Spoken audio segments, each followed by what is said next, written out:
दूर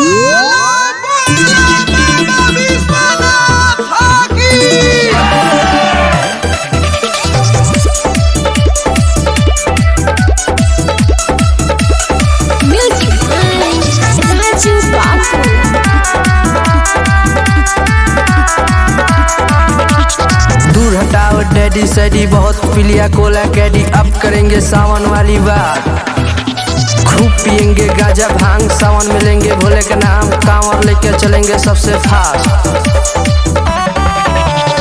दूर हटाओ डैडी सैडी बहुत पिलिया कोला कैडी। अब करेंगे सावन वाली बात, खूब पियेंगे गांजा भांग, सावन मिलेंगे भोले का नाम, कांवर लेके चलेंगे सबसे फास्ट।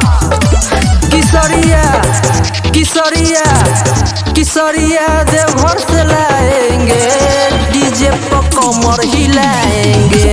किशोरिया देवघर से लाएंगे, डीजे पर कमर हिलाएंगे।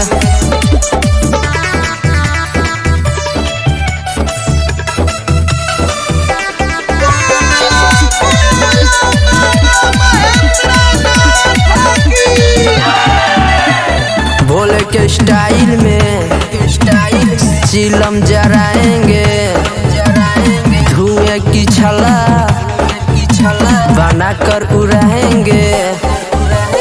भोले के स्टाइल में चिलम जराएंगे, धुएं की छला बनाकर उड़ाएंगे।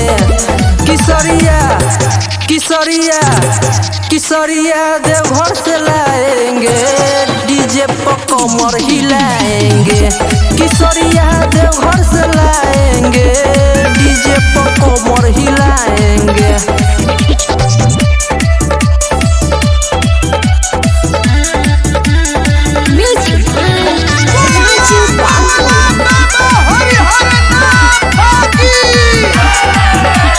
अपने ही बेबी को साड़ी पहनाएंगे, बोलबम के गानों पे ठुमका लगवाएंगे।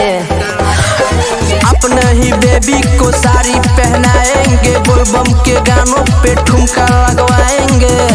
किशोरिया किशोरिया किशोरिया देवघर से लाएंगे, डीजे पर कमर हिलाएंगे।